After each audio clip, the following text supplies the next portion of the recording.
누구였구나. 우리 인생은 한 번뿐입니다. 한 번뿐인가 이 인생이 예년과 같이 계속해서 앞으로도 흘러간다면 사실상 소망이 없는 것입니다. 작년보다는 올해가 좀 나았고 올해보다는 그래도 내년이 좀 나았고 미래에는 아주 무지개 장미꽃 같은 꽃이 피는 그런 삶을 살아가야 하는 것이 우리 인생이 보람 있는 삶이 아닌가 하는 생각을 한번 해봅니다. 그렇기 때문에 하루하루 우리 인생은 하루하루가 굉장히 소중하다는 거죠.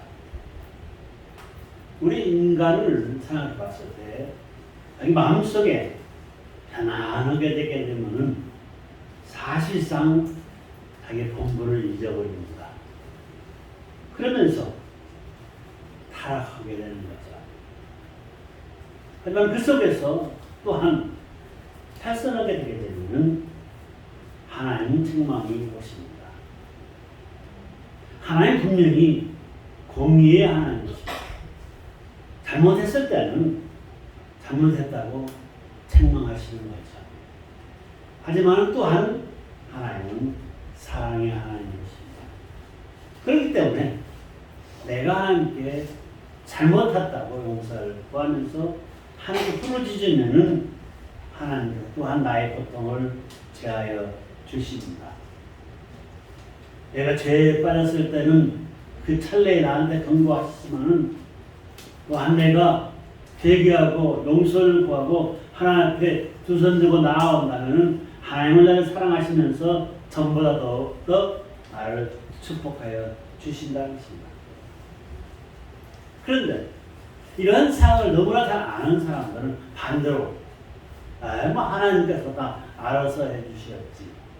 내가 한번 용서해 주셨으니까 또 용서해 주시겠지. 그런 생각들을 하는 사람들이 있습니다. 바로 이스라엘 백성들이 그러한 마음을, 그런 생각을 가지고 있었던 것입니다. 그렇기 때문에 사실상 이 세상에서 아름다운 조화가, 아름다운 꽃이 피어져야 할 텐데 그렇지 못하고 인간이 타락의 길로 가는 것을 보는 것입니다. 혼돈 속에 빠져버리고 마는 거죠. 이스라엘 백성들이 하나님 능력을, 하나님 기적을 많이 보았고 체험했다면 하나님과 함께하는 것은 당연한 것이었던 것입니다. 그런데 이스라엘 백성들이 하나님께 불순종하면서 그뿐이 아니라 불신앙까지 하게 됩니다. 하나님을 믿지 않는 경험까지도 오게 된다는 것입니다. 그랬을 때는 패배라는 것이 그들 앞에 닥쳐오게 되는 것이고 삶의 혼돈만이 생길 수밖에 없는 것입니다. 우리가 하나님을 떠나서 잘 될 것 같지만 그렇지 아니하는 거죠. 이스라엘 백성들이 하나님을 떠났을 때 하나님께서는 분노하시고 반대로 그들을 책망하시면서 비극적인 사태로 그들을 어려움에 처하게 한다는 것입니다. 이 사안을 한번 돌이켜봅시다. 이스라엘 백성들이 좀 더 잘 살게 되니까 이방 사람들과 함께 결혼했습니다. 이방 사람들은 어떠한 사람들입니까? 우상을 섬기는 자들이었던 것입니다. 우상을 섬기는 자들과 함께 어울려서 살다 보니까 자기도 우상을 섬기는 자가 되어버리는 거죠.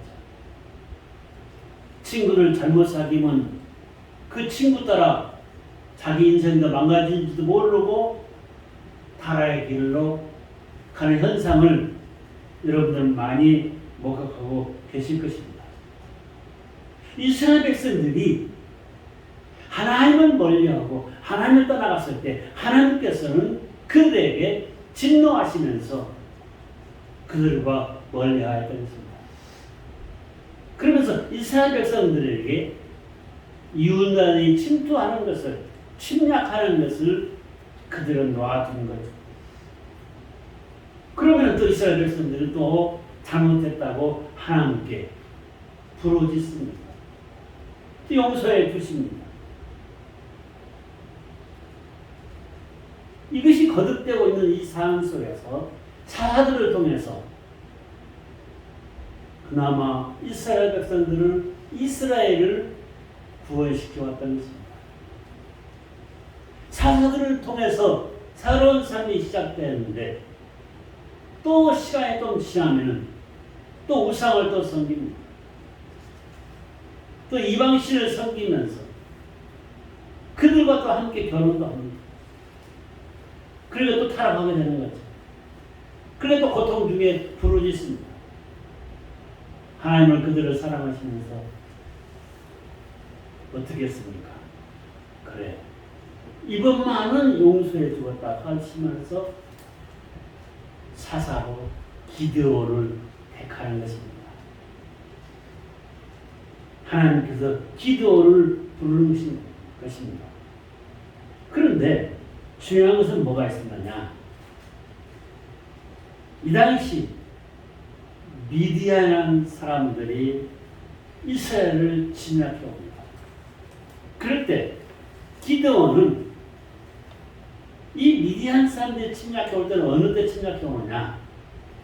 추수 때가 다 되어서 곡식을 심어서 다 애쓰게 갖고 와서 추수 때가 되게 되면은 그때 쳐들어와서 또 뺏어가는 것입니다. 기드온은 이때 포도를 따는 그 틀 뒤에 숨어서 타작을 하고 있었습니다. 이때 하나님의 사자가 기드온에게 찾아오는 거죠. 기드온에게 찾아와가지고 얘기합니다. 큰 용사여, 여호와께서 너와 함께 계시도다. 내가 이스라엘을 구원하라. 또 얘기합니다. 그러니까 기드온이 얘기합니다. 나는 작은 자입니다. 우리 집안도 적습니다. 그러니 할 수 없습니다. 하지만 하나님께서 내가 곧 그 사명을 감당해야 할 것 같으라면 나에게 그 기적의 현장을 보여달라고 합니다. 그러니까 그 하나님의 사자가 번제를 드리도록 합니다. 반석 위에다가 번제물을 올려놨습니다. 그런데 그 반석에서 불이 나와가지고 그 위에 있는 번제물을 불로 살아버리는 것입니다. 이것을 보고서 기드온은 마음을 바꾸게 되는 것입니다. 그러면서 얘기합니다. 하나님께서 너는 안심하라, 두려워하지 말라, 너는 죽지 아니하려고 합니다. 이때 기드온이 단을 쌓고 여호와 샬롬이라고 불렀습니다. 여호와 샬롬은 뭡니까? 화평한 것, 편안한 것, 편안한 것을 얘기해주고 있는 것입니다. 이때 기드온은 친구들과 같이 바알 제단을 뒤집어 버립니다. 에스라 상을 찍어서 버립니다. 엄청난 과오를 범했죠. 미디안 사람들이 봤을 때는 기절초풍할 노릇입니다. 하지만은 기드온이 이 행위를 하고 나서 기드온에게 별명이 붙었습니다. 바알과 더불어 논쟁하는 자다. 우상과 논쟁하는 자다. 그러면서 그 이름을 여룹베슬이라고 바꾸기까지도 했습니다. 이제 사사로 부름을 받은 기드온은 7년간이나 미디안 사람들한테 그 압제 속에서 어려움을 갖고 있었는데 하나님의 명령에 그는 순종하면서 나중에 가서 300명의 군사로 미디안의 군사들을 전부 전멸시켜 버리는 그러한 사람이 기드온입니다. 그럼 기드온은 어떻게 무엇로 싸우느냐? 기드온은 나팔과 빈 항아리와 횃불을 가지고 싸웠던 것입니다. 도저히 상상할 수가 없는 거죠. 좀 더 구체적으로 한번 생각해 보도록 하겠습니다. 그렇다면 기드온이 가지고 있는 신앙은 어떠한 신앙이었느냐? 첫째로 기드온은 혼란 속에서도 유일하게 용맹한 사람이었다는 것입니다. 용맹한 사람이었습니다. 그 당시 이스라엘 사람들은 하나님의 음성을 듣지 아니하고 자기의 소견대로, 자기의 생각대로 살아갔습니다. 합리주의. 내 마음속에 이게 맞다. 뭐 이러면 되지. 그대로 살아간 것입니다. 이방 여자들하고도 함께 결혼을 했습니다. 그러면서 그 사람들이 섬기는 그 신을 또한 섬겼던 것입니다. 있을 수 없는 거죠. 그러면서 혼란에 빠진 것입니다. 우상을 숭배하는 그들은 결과적으로 하나님을 잊어버리고 만 것입니다. 그 결과 하나님께서 진노하셔가지고 미디안을 통해서 이스라엘 백성들을 괴롭혔던 것입니다. 자그마치 7년간이나 토지와 소산과 가축까지도 빼앗아 갔습니다. 그러니 이스라엘 백성들은 굶질 수밖에 없게 되었던 것입니다. 이때 하나님께서 기드온에게 사사로 사명을 줬지만은 용기 있게 나온 사람, 바알 제단과 에스라 상을 깨트려버린 것도, 찍어버린 것도 용기 있는 그 신앙에서 나온 것입니다. 미디안 사람들과 싸웁니다.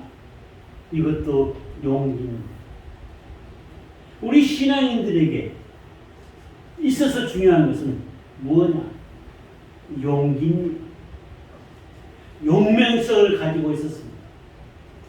이 세상에서 이길 수 있는 힘은 오로지 하나님께서 주실 것이라는 그 확신 있는 믿음 속에서 용기 있는 신앙을 가져야만 된다는 것입니다.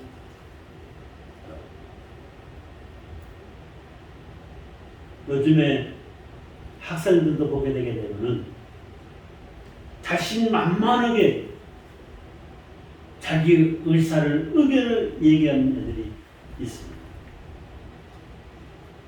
또 반대로 등치는 산만한데도 그저 우물쭈물하면서 자기의 의사를, 자기 의견을 얘기하지 못하는 자가 있습니다. 이것은 무엇입니까? 그의 마음속에 용맹이라는, 용기라는 그것이 없기 때문입니다. 우리 신앙인들이 예수 믿는 것은 무엇입니까? 하나님이 함께하고 있다. 그 가운데서 용기를 가지고 용맹스럽게 이 세상에 대처해 나가야만이 된다는 것입니다. 하나님께 영광을 돌리는 거죠. 진정한 신앙의 모습 속에서 우리가 볼 수 있는 것은 믿음으로 용기 있게 세상을 헤쳐나갈 수 있는 힘을 얻는 것입니다. 두 번째, 기드온은 어떤 신앙을 가졌느냐? 겸손한 신앙을 가지고 있었습니다. 겸손하였다는 것입니다. 기드온은 미디안 온의 그 군사들을 맞서서 싸우라 하니까 주여 내가 무엇으로 그들을 구원하리까 하면서 자기의 겸손함을 얘기합니다. 나는 므낫세 지파 중에 가장 약한 집안이며 집안에서 가장 약한 자라고 얘기합니다. 사실상 그렇다고 해서 기도에 약한 자였으느냐? 실상은 약한 자는 아니었던 것입니다. 약한 자가 어떻게 상대방의 울상을 무너뜨립니까? 용기 있게 하나님께서 주신 사명이라면 내가 감당하겠다고 이야기할 수가 있겠습니까? 하지만 그런 겸손하게 나는 약한 자다 하고 얘기합니다. 근데 하나님은 약한 자를 강하게 들어 쓰신다는 것입니다. 하나님께서는 겸손한 자를 들어 쓰신다는 것입니다. 하나님은 연약한 자 탓하지 아니하십니다. 반대로 연약한 자를 강하게 하여 주십니다. 여러분, 다윗과 골리앗 싸움 하시지 않습니까? 등치로 왔을 때 도저히 다윗이 이길 수가 없는 싸움이었죠. 하지만은 당당한 그 용맹성에 나는 여호와 하나님의 이름으로 너와 맞선다고 했을 때 하나님께서 그에게 능력을 부어주신 것입니다. 고린도전서 1장 26절에서 29절 말씀에 보면은 하나님께서 쓰시고자 하는 자는 어떻게 하냐? 그 자가 부족하다 했을 때도 미련한 자를 택하시고 반대로 지혜 있는 자를 부끄럽게 하시고 약한 자를 택하셔서 강한 자를 부끄럽게 하시고 멸시 받는 자를 택하서 있는 자들을 반대로 폐하게 하신다고 했습니다. 이런 이유는 뭐냐? 하나님 앞에서 자랑하지 못하게 하는 것이죠.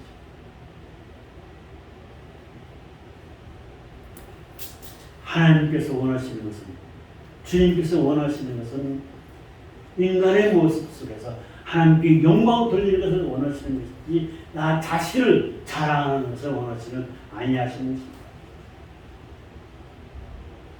이 기드온이야말로 겸손한 자였던 것입니다. 약한 자를 강하게 하시는 그 하나님께서 그에게 강한 힘을 부어 주신 것입니다.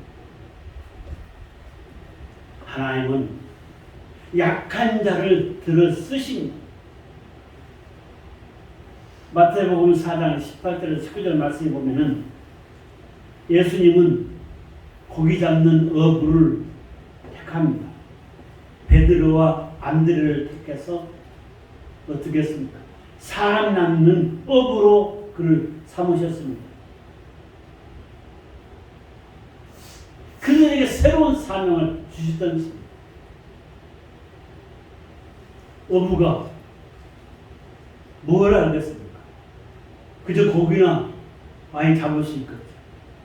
하지만 그것도 잡지 못했을 때 어떻게 했습니까? 주인께서 능력을 베푸시면서 지혜를 주었습니다. 그랬을 때 잡게 되었던 것입니다. 하나님의 승리는 하나님께서 하시고자 하는 사역을 감당하기 위해서는 누구를 막론하더라도 하나님께서 선택하시고 택하셔서 그를 사용하신다는 것입니다. 바로 연약한 자, 약한 자, 기도원. 미디안의 그 군사들이 와서 자기의 곡식을 행해나 약탈해 갈까봐 포도등을 짠 그 틀 뒤에 숨어서 타작을 하고 있었습니다. 그러한 자를 택하여서 큰 용사라고 부르셨고 그에게 사명을 주셨던 것입니다. 우리가 하나님과 함께 한다면 능히 못할 일이 없는 것입니다. 겸손한 마음으로 주 앞에 나온다면 주님께서 나를 크게 사용하실 것입니다. 이 세상 삶도 마찬가지입니다. 주님이 나를 택하시고 나를 크게 쓰시고자 할 때는 엄청난 은혜의 축복을, 능력을 부어 주시는 것입니다. 기도는 이제 세 번째로 확신을 갖게 됩니다. 처음에 뭐라고 말씀드렸죠? 반석 위에 번제물을 올려놓고 그 번제물이 불사라지는 것을 보고서 그는 확신을 가졌습니다. 그런데도 그 확신은 온전한 확신이 아니고 다시 한번 하나님께 묻습니다. 사사기서 6장 36절에서 하시는 말씀에 보면 기드온이 하나님께 여쭙고 주께서 이미 말씀하신 같이 내 손으로 이스라엘 구원하시고자 하시거든 보소서 내가 양털 한 뭉치를 타작 마당에 두리니 이슬이 양털에만 있고 사병 땅에 많으면은 내가 믿고 생하리라. 이 말은 뭐냐? 쉽게 말씀드려서 소 뭉치를 모아둘 테니 거기에만 이슬이 가득하게 하고 집은 지면에는 이슬이 내지 않게 해달라. 그러면 내가 믿겠다. 이렇게 얘기한 것입니다. 아침에 일어났습니다.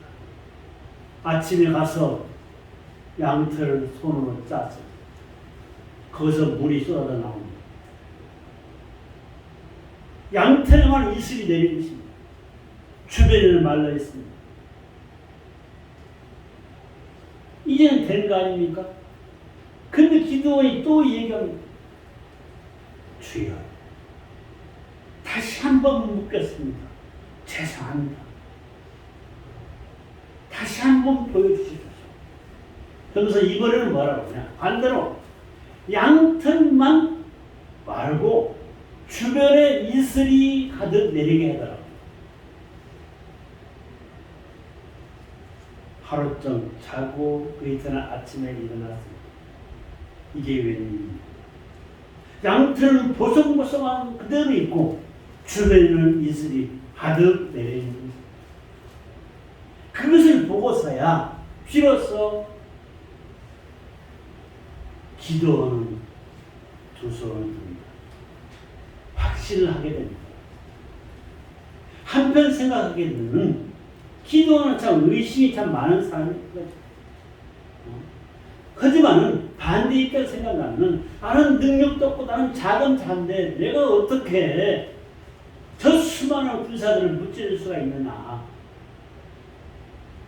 하나님이 함께 하신다는 것을 보여주십시오.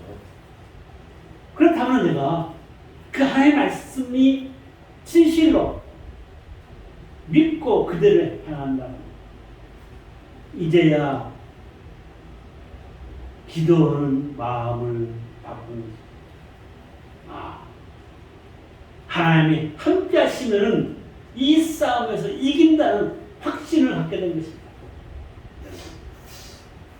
하나님이 함께 하시면 어떠한 상황 속에서도 오늘 이 세상에서 이길 수가 있습니다.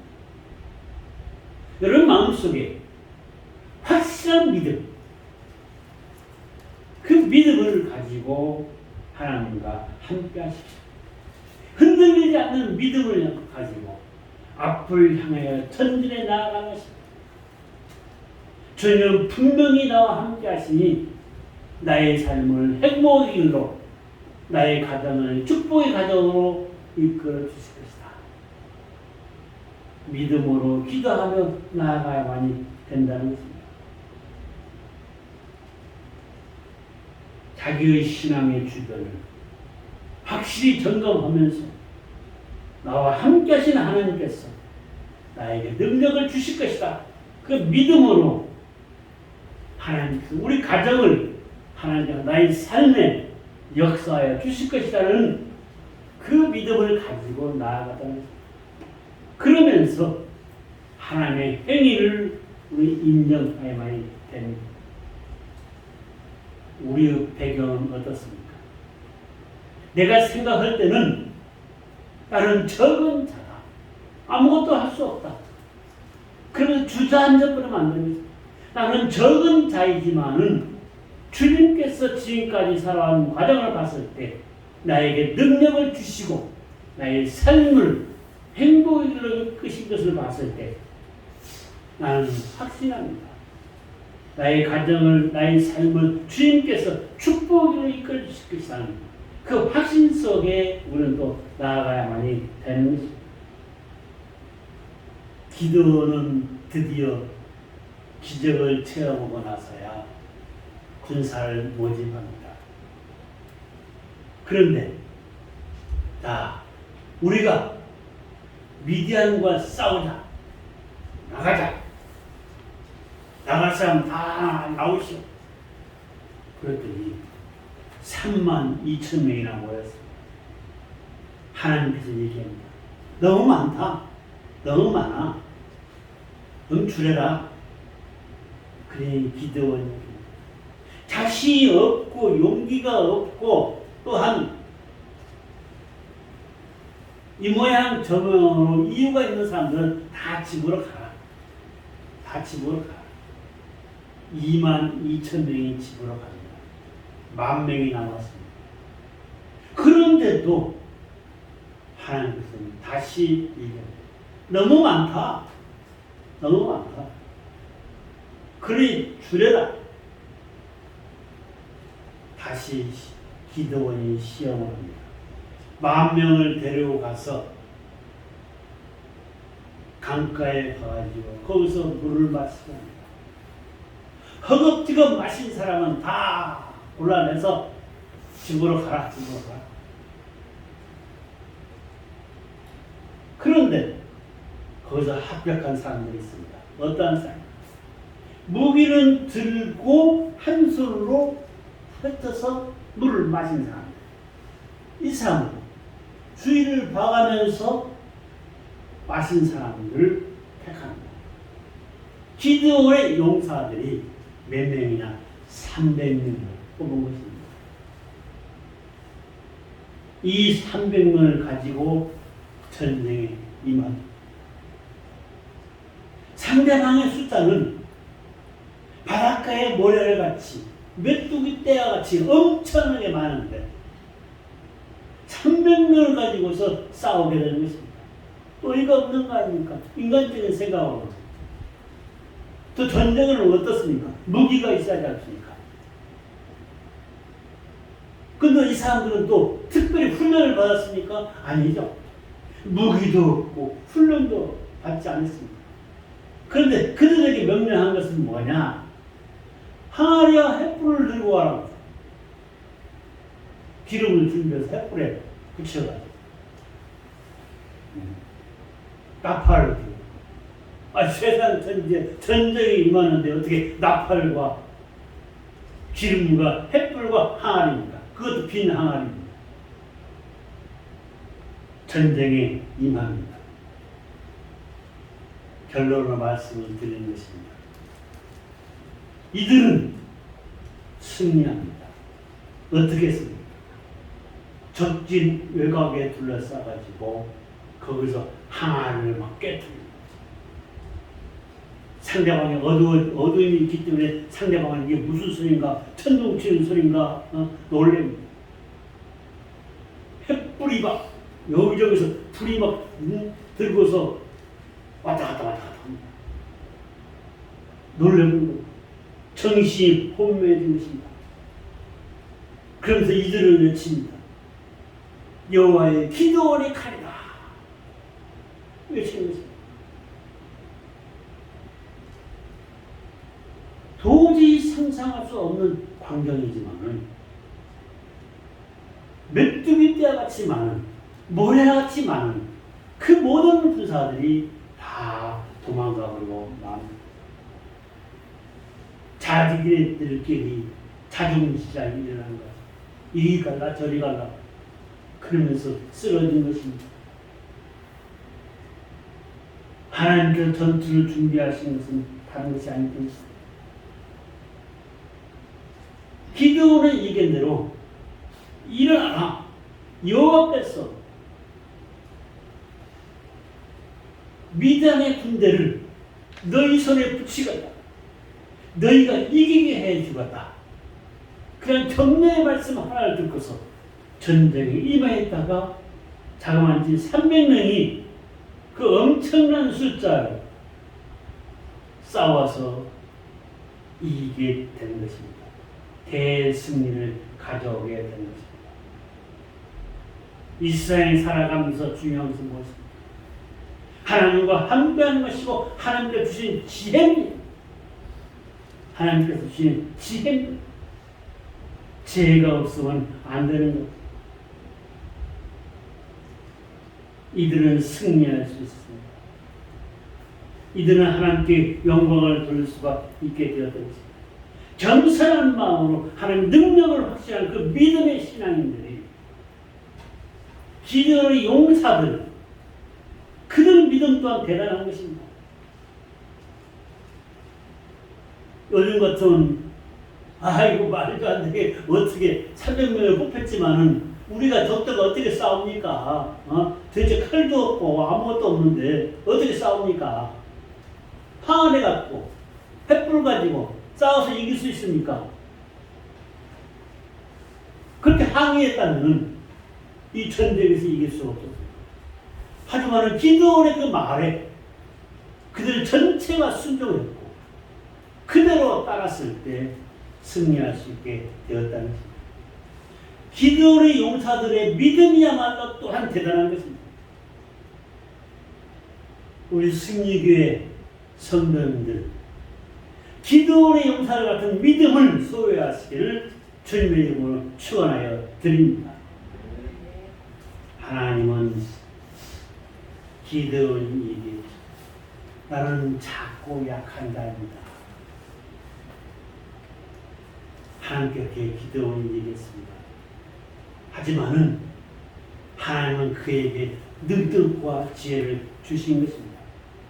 성도 여러분, 하나님께 선택받은 자는 하나님께서 책임져 주십니다. 하나님이 여러분들을 선택하였습니다. 하나님이 여러분들을 책임져 주신 것입니다. 하나님께서 나를 택해 주시사니 하나님께서 나를 책임져 주십시오. 우리 믿음은 하나님께 보여주자는 것입니다. 믿음으로 하나님의 음성을 듣고 나아간다면 우리는 당연히 이 세상에서 이길 수 있습니다. 아브라함에게 하신, 야곱에게 하신, 이삭에게 하신 그 하나님이 오늘날 우리의 하나님이십니다. 우리의 하나님은 우리에게 이 세상의 영적 전쟁에서 이길 수 있는 지혜와 명철과 총명을 허락하십니다. 우리는 내가 함께 하시는 주님께서 나의 삶의 길을 형통하게 이끌실 것이라는 확신 있는 믿음으로 나아간다면 우리 모두는 승리할 수 있습니다. 하나님은 이런 믿음에 의해서 승리의 축복의 삶을 안겨주실 것입니다. 영적 싸움에서 승리해서 복된 삶을 누리시는 승리의 성도님 되시기를 주님의 이름으로 축원하여 드립니다. 고마우신 아버지 하나님 감사합니다. 기드온이야말로 겸손한 신앙, 하지만 그는 용맹성을 가진 신앙인이 아니었습니까?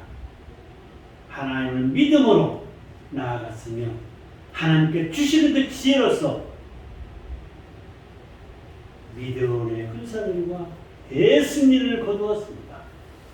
우리 또한 이 세상에 살아가면서 영적 전쟁에서 승리할 수 있도록 믿음으로 나아가서 모든 것을 쟁취할 수 있도록 강한 능력을 부어주시옵소서.